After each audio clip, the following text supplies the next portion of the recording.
이제 지금까지 지식을 가지고 맨 앞에 논문을 다시 살펴볼까요? 이석배 김지훈 연구자가 공개한 초전지체 물질은 LK99입니다. 왜 LK99지? 이유가 뭐야? 이석배 L, 킴의 K. 그럼 알겠어. 99는 뭐야? 99년도부터 해가지고 99년생이라고요?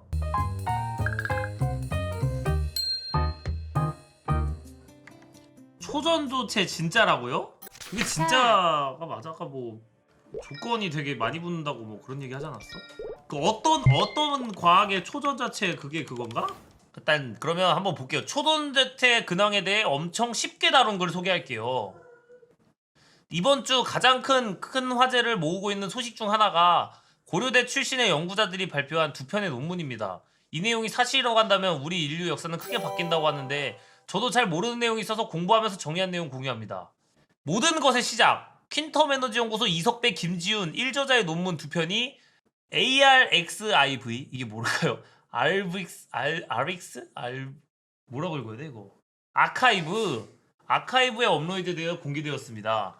먼저 아카이브는 누구나 올릴 수 있는 웹사이트입니다. 논문이 정식으로 게재되기 전 출판 전 상태임을 의미하는 프리프린트 상태의 논문도 아무 제약 없이 올릴 수 있습니다. 그렇기에 사실 아직 정식 논문이라 볼 수 없고 자신들의 연구를 소개하는 용도로 올렸습니다. 그래서 얼마나 급하게 올렸는지 모르겠지만 오류로 되어 있는 메시지가 3개나 포함이 되어 있는데 논문을 MS 워드에서 작업하고 출판을 위해 PDF로 변환했다. 액체 헬륨. 일단 해당 논문을 이해하기 위해서는 현재 상황을 알아야 합니다. 초전조태 발견은 생각보다 오래된 1908년에 시작됐습니다. 뭐야? 우리나라가 발견한 게 아닌 건데? 아니면은 이론은 옛날부터 있었는데 그 이론을 실전시킬 수 있을 만한 그런 개체를 발명했다는 건가? 아, 상온이라는 게 중요하다고? 네덜란드의 카메를링 오너스는 헬륨을 액체로 바꾸는 실험 및 기술 개발에 성공합니다. 사실 초전제태보다 영하 269도에서의 액체로 변하는 헬륨을 1908년에 만든 게 더 대단하다는 생각이 들었습니다. 그는 영하 271.65도까지 낮춤으로써 헬륨을 액체로 바꿨습니다. 여기까지 개발하는데 25년이 걸렸다고 합니다. 그 당시 과학자들 사이에서도 헬륨을 액체로 만드는 것은 불가능한 것처럼 여겼습니다. 사실 헬륨이 모든 원소 중에서 가장 끓는 점이 낮아 액체로 만들기 어렵기 때문입니다. 헬륨 끓는 점 4.22K.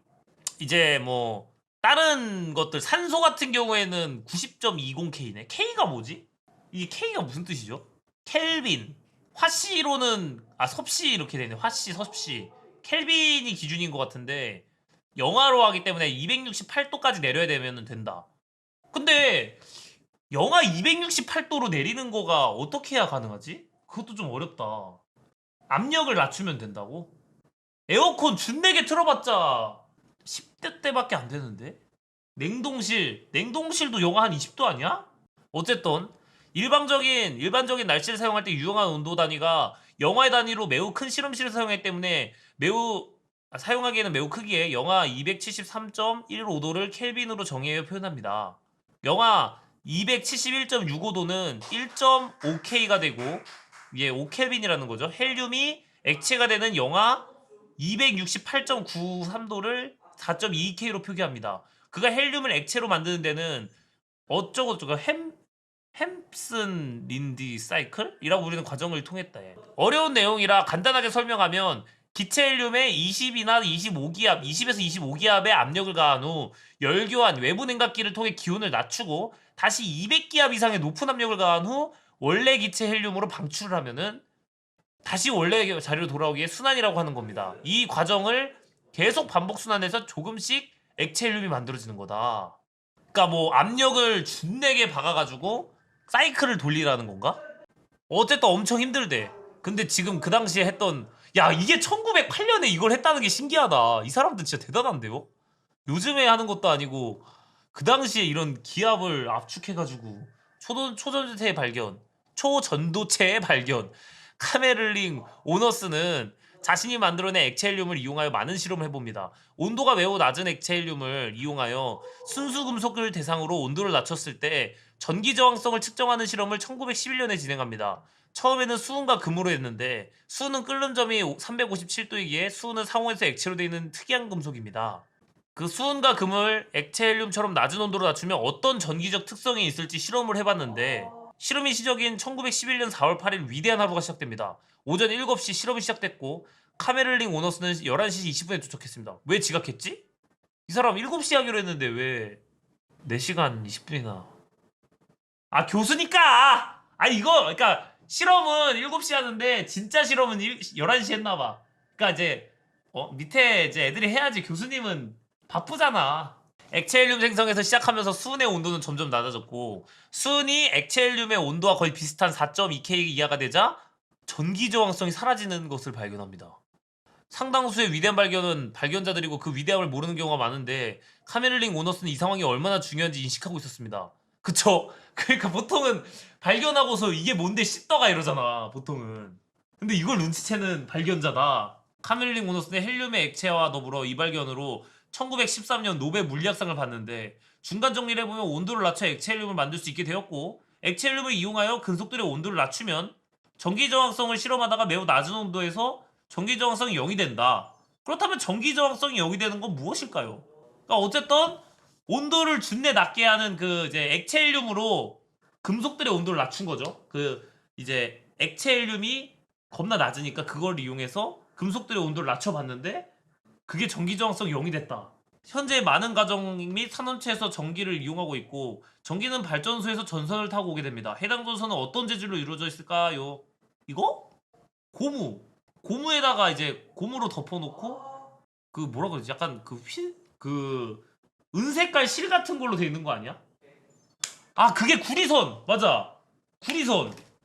뭐 실같이 돼 있잖아. 은색깔 아니에요 지금? 내가 기억하기로 은색깔이었는데.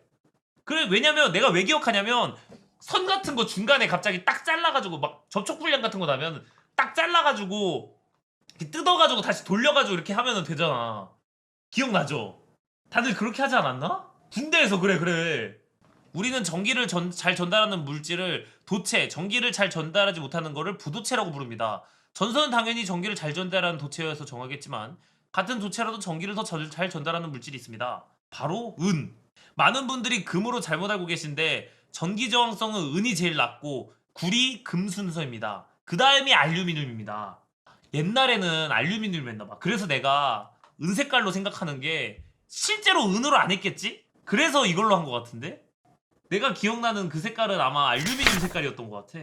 근데 은은 비싸니까 그 다음에 구리로 한 거야? 싼 느낌. 그러니까 누가 군대에서 은으로 이렇게 하겠어? 비싸잖아, 그치? 은, 구리, 알루미늄. 근데 만약에 0이면 이 은이 아닌 그걸 쓰면 되는 거라는 거지. 그리고 효율이 훨씬 더 좋아질 거고 저항률이 0이니까 비싸지만 않는다면. 은이 제일 전기를 잘 통하는 물질이지만 구리와 가격 차이도 크고 사실 약간 그거지. 메이플로 치면은 에테르넬 준내기 비싸. 그렇게 생각보다 많은 전력이 전송 과정에서 열등으로 사라집니다. 조금이라도 손실되는 전기를 줄이기 위해 도시 근처까지 매우 높은 전압으로 올려서 전송하고 다시 낮추어 공급하고 있습니다. 발전소에서는 보통 이렇게 하는데 변전소 30 응? 엄청 높이네요 진짜. 우리 그 가정집에 220V로 하려고 하면은 22K로 발전해서 올려야 되는 거야? 만약 전기 저항이 0이 되고 이를 전선으로 이용할 수 있다면 발전소에서 생성한 전기를 손실 없이 가정 회사까지 보낼 수 있습니다. 손실 때문에 쓸데없이 높게 전압을 높일 필요도 없고 이로 인해 손실되는 전기도 아낄 수 있습니다. 다만 지금까지 밝혀진 바에 따르면 초전도 영상은 직류만 전기 저항성이 없고 교류는 손실이 발생합니다. 앞에서 초전도원에서 전기 저항성이 0이 돼버린 현상을 초전도 현상이라고 부르고 초전도 현상이 일어난 물질을 초전도체라고 부릅니다. 구리와 같은 도체가 전기를 매우 잘 전달하는데 저항이 0이라 비교 대상이 될 정도가 아닌 거, 비교 대상이 되지 않을 정도로 잘 전기를 전달하다 보니 초가부터 전도체가 된 겁니다. 그러니까 그냥 구리는 그냥 전도체인 거야? 그렇다면 112년 전에 발견한 초전도체를 이용하지 않고 아직까지 구리를 사용하여 전선을 왜 만드는 거죠? 이유는 초전도체를 이용하면 전기 손실은 0인데 매우 낮은 온도를 유지한다. 그러니까 모든 사람 여기까지가 전부 다 영하 260 뭐 어쩌고 도로 있어야 된다는 거지. 이 변전소도 260도 영하 260도여야 되고 여기도 260도여야 되고 여기도 영하 260 여기도 영하 어쨌든 그래야 되는 건데 들어가면 사람은 즉사야. 그리고 뭔가 거기에 빵꾸 하나 뚫려. 그럼 바로 따뜻해지고 다시. 그래서 초전지체를 이용하여 전선으로 만든다면 전선 안에 초전지체가 있을 거고 바깥은 액체 헬륨처럼 매우 낮은 온도의 액체를 끊임없이 공급해서 매우 낮은 온도를 유지해야 하는데 현재 액체 헬륨의 가격을 살펴보면 액체 질소가 리터당 2달러 미만인데 15배 비싼 30달러입니다. 이렇게 비싼 액체 헬륨을 이용해서는 경제성을 갖추기 어렵습니다. 그나마 저렴한 액체 질소 이상의 온도에서 초전도 현상을 보이는 물질, 더 나아가 냉각이 크게 필요 없는 일상 온도의 상온에서 초전도 현상을 보이기에 지금까지 노력을 하고 있습니다.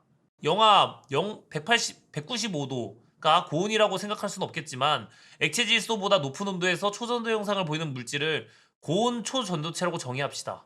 그쵸? 아, 그러니까 여기로 치면은 이 세계에서 치면은 영하 195도 정도면 고온이래. 그러니까 영하 200도 정도면 고온이다. 상대적으로. BCS 이론. 초전도체를 찾기 어려운 이유 중 하나는 실험을 통해 초전도체 현상이 발생하는 것은 누구나 검증할 수 있지만 이 현상이 왜 발생하는지는 모릅니다. 어? 그래? 갑자기 그러니까 전기가 왜 그냥 공짜로 통하는지는 모르는 거야? 아직도 몰라요? 100년이 지났는데? 와. 1922년 카메를링 오너스 교수의 교수직 40주년 축하 자리에 참석한 아인슈타인은 양자역학에 대한 무지로 인해 이론을 세우기는 아직 멀었다고 말한 바 있으며 야, 오너스랑 아인슈타인이랑 야, 인맥 지리네? 닐스 보어, 베르너 하이젠베르크와 같은 전설적인 물리학자들도 초전도 현상의 설명에 실패하였습니다.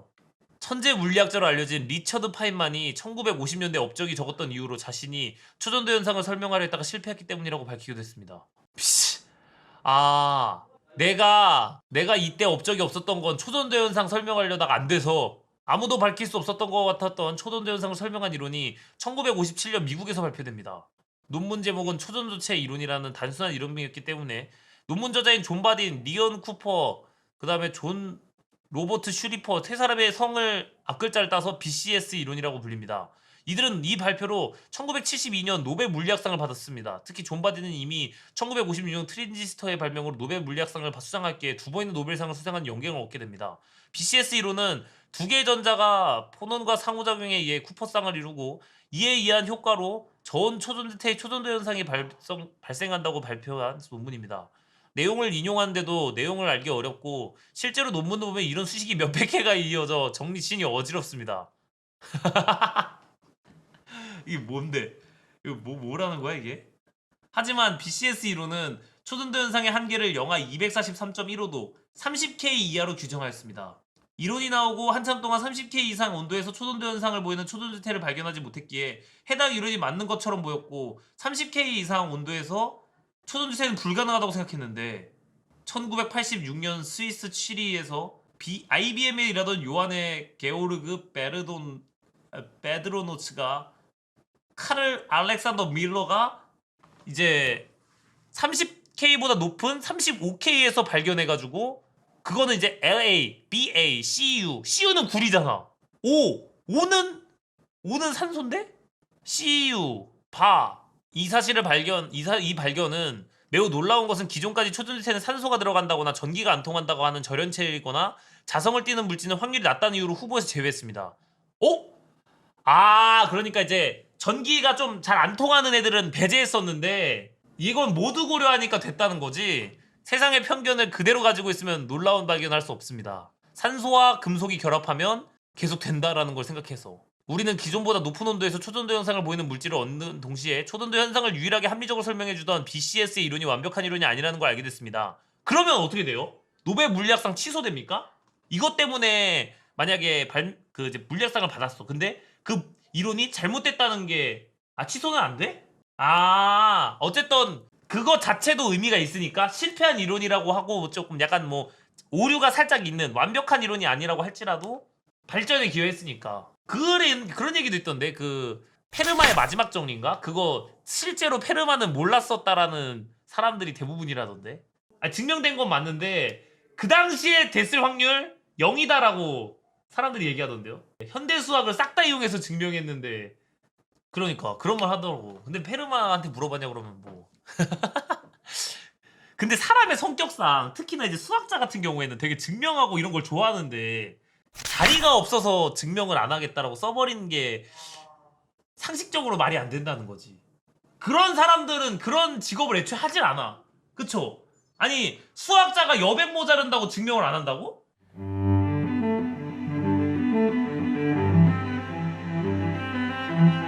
물론 온도와 관련된 부분은 틀렸지만 이론이 전부 틀린 것은 아닙니다. 그리고 지금까지 초전도체 현상을 설명하는 다른 이론은 없기에 아직까지 초전도체 현상은 있지만 제대로 설명하는 이론은 없는 상황이 이어지고 있었습니다. 30K 이상의 초전도체는 불가능하다고 여겨 막혔던 혈이 1986년 뚫리자 많은 연구자들은 다시 몰려듭니다. 35K 초전도체가 공개된 지 단 1년도 되지 않아 화합물 조성을 바꾸는 방법을 이용하여 92K에서도 아니 이럴 수가 92K면 지금 몇 도 정도죠 이게? 근데? 지금 그 도씨로 치면 몇 도인 거지? 170도 그리고 1993년 130K 130K는 몇 도야? 영하 몇 도죠 이 정도면? 140도? 최근까지 상황 이후로도 연구는 계속 이어졌고 지난 2020년 10월 상온의 범위인 15도에서 초전도 현상이 발생하는 물질을 만드는 데 성공했다는 논문? 뭐야? 아니 이미 15도에서 된 거면은 왜 우리가 몰랐던 거죠? 이건 하지만 구현된 방법은 온도는 상온의 범위가 맞았지만 압력이 매우 높았습니다. 현재 우리가 살고 있는 대기의 기압을 1이라고 합니다. 산으로 올라갈수록 기압은 낮아지고 바다 밑으로 내려갈수록 기압이 높아집니다. 말 그대로 15도의 온도에서 구현하긴 했지만 대기압 1보다 173만 배나 높은 173만 기압으로 만들었습니다. 아니 이거 사이오인도 여기서 수련 안 했어요. 아니 그러니까 아니 이거 사이오인들도 이건 여기서 수련 못 했는데 이게 어떻게 해. 게다가 논문은 생성된 물질은 매우 불안정했으며 구조를 정확히 파악할 수 없어 초전도 현상을 간접적으로밖에 확인할 수 없는 문제점이 있어 2022년 2월 15일 논문을 처리하게 됩니다. 지금까지 일반적인 온도와 기압에서 초전도 현상을 가능하게 하는 물질은 못 찾았습니다. 바로 LK99가 나오기 전까지는 2023년 7월 논문 LK99 이제 지금까지 지식을 가지고 맨 앞에 논문을 다시 살펴볼까요? 이석배 김지훈 연구자가 공개한 초전도체 물질은 LK99입니다. 왜 LK99지? 이유가 뭐야? 이석배 L, 킴의 K. 그럼 알겠어. 99는 뭐야? 99년도부터 해가지고 99년생이라고요? 뭐야 뭐가 맞는 거야? 잠깐만. 연구를 시작한 연도래요. 장난아. 초전도 물질 LK99는 놀라운 점이 하나둘이 아닙니다. 높은 상온의 범위 앞에서는 기압을 매우 높이고도 15도에서 간신히 초전도 현상을 구현했는데 LK99는 126.85도 오히려 높아도 된다는 거야? 그러니까 5분의 9면 된다는 거야 오히려. 물에 끓는 점인 100도가 넘기에 초전도 현상의 유지를 위해 냉각 기준은 필요하지 않는다는 겁니다. 근데 느낀 점이 뭐냐면 여러분 오히려 높은 게 이득이에요. 왜냐면 끓이는 건 쉽거든. 그러니까 말도 안 되는 도수가 아니라 뭐라 그래야 되지? 그러니까 100도나 뭐 120도 뭐 이 정도는 어렵지 않아. 이거보다 낮아도 상관이 없다고? 그럼 진짜 상온이네요? 120도까지 괜찮은 거면은 와 이거 대박 그건데? 이게 만약에 된다면 우리나라는 전기가 남아 도는 그게 돼버려. 진짜 그냥 뭐 원자력이고 뭐 풍력이 이런 거 진짜 아무 상관이 없어지는데? 논문 제목에 룸 템퍼러처라고 적은 것이 매우 겸손할 지경입니다. 나는 어떻게 생각했냐면 120도가 돼야 전도성이 유지된다는 건 줄 알았는데 그게 아니라 그냥 126도까지는 상관이 없다는 게 소름인데? 그리고 에너지를 만드는 건 아닌데 지금의 풍력이나 뭐 아니면은 수력 이런 거로도 충분히 전기를 그러니까 막 뭐라 그러지? 우리나라 뭐 이제 다른 식으로 할 필요가 없다는 거지. 지금은 막 원자력 발전도 하고 막 자연에서 만남을 추구할 수 있어 전기를. 대기압 추가적인 장점으로 논문 제목에서 알 수 있듯이 일상적인 대기압에서도 초전도 현상을 보인다는 것을 알 수 있습니다. 온도가 높아도 압력을 크게 올리는 방법이 많았는데 LK99는 압력 또한 문제가 되지 않습니다. 대기압에서 작동하기에 압력을 높이기 위한 별도의 설비가 필요하지 않습니다. 뭐야? 아니 기압도 상관이 없다고? 그냥 지금 여기서도 된다는 거야? 낮은 단가면 COC 아니 잠깐만요. 단가도 낮대. 아니 가격도 싸다고? 거짓말이지. 납득할 만한 성능을 내는 초전도체는 거의 예외 없이 희귀금속을 쓰는데 LK99는 만들 때부터 상용화를 고려하여 희귀금속이나 비싼 원소가 아닌 지구상에서 가장 풍부한 물질 4개 납, 구리, 황, 인으로 만들어졌습니다. 지금도 쓰고 있는 것들 아닌가요 이거? 또한 만드는 방법도 매우 간단한 편입니다. 라카나이트를 얻기 위해 이렇게 뭐 혼합해서 725도씨의 가열로 해서 24시간 가열한다. 밀봉 그 진공 크리스탈 튜브에 밀봉해서 48시간 동안 550도를 가열한다. 그리고 이걸 얻어서 1대1로 혼합을 하면 다시 925도에서 5시간에서 20시간 반응을 일으키면 얻을 수 있습니다. 뭐야? 아니 그냥 구우면 끝이야? 3번 구우면 대장장이들 우리나라 대장장이들 좀 불러야겠는데 그러면? 뭐 일단 1단계에서 3단계까지 가열 시간만 한 92시간이 소요되지만 매우 흔한 원소를 쉽게 만들 수 있기에 LK9가 진짜 초전도체라고 한다면 인류의 수건을 풀 수 있을 것으로 보입니다. 결론 초전도체와 관련된 큰 진전은 노벨상을 자주 받아왔기에 LK99가 진짜 초전도체로 밝혀지면 최초의 상온 대기압 초전도체의 발견이기에 노벨상은 따놓은 당상이죠. 하지만 상온 대기압에서 초전도체는 비슷한 결과조차 낸 적이 없었던 매우 도전적인 분야입니다. 현재 논문이 공개되고 많은 학자들이 회의적인 시각을 가지고 있지만 일부는 검증을 시작한 것으로 알려져 있습니다. 아니 나 궁금한 게 있는 게 이게 만든 거 아니에요? 왜 실험을 하고 있지? 이미 이게 성공했다는 거 아니야? 결과물이 없어요? 아 검증해달라고 올렸다고? 그 상온 초전도체가 진짜라면 주식시장에도 큰 영향이 있을 수 있습니다. 전기차에 들어가는 배터리는 리튬 기반으로 전기를 공급하여 전기에너지를 화학에너지로 바꾸고 화학에너지를 다시 전기에너지로 바꿉니다. 하지만 초전도체를 사용해서 비슷하게 구현이 가능합니다. 아! 이거 있으면 내 거 방전 안 나는 거 아니야. 나 지금 아니 차 안 몰았다고 방전이 나요. 아니 그리고 내 핸드폰 이게 진짜 발열이 너무 심해요. 이걸 자꾸 그러니까 화학 에너지로 바꿨다가 다시 전기 에너지로 바꾸는 그 힘 때문에 아니 전기가 터질 것 같아. 이 열 손실 때문에 발생하는 거 아니야 이게. 저항 때문에. 초전도체를 이용한 에너지 저장 장치는 지금 전기차 충전 시간이 아니라 기름을 넣는 것과 비교도 되지 않을 정도로 순식간에 에너지를 저장 방출시킬 수 있고 이론상 수명이 무한입니다. 물론 상온 전도 초전도체가 없기에 실제로 어느 효율이 나올지는 실제 구현돼야 비교 가능하겠지만 기존의 리튬 기반의 2차 전지들은 초전도체에게 자리를 넘겨줘야 됩니다. 와, 아니 근데 굉장히 설명을 잘해주셨는데.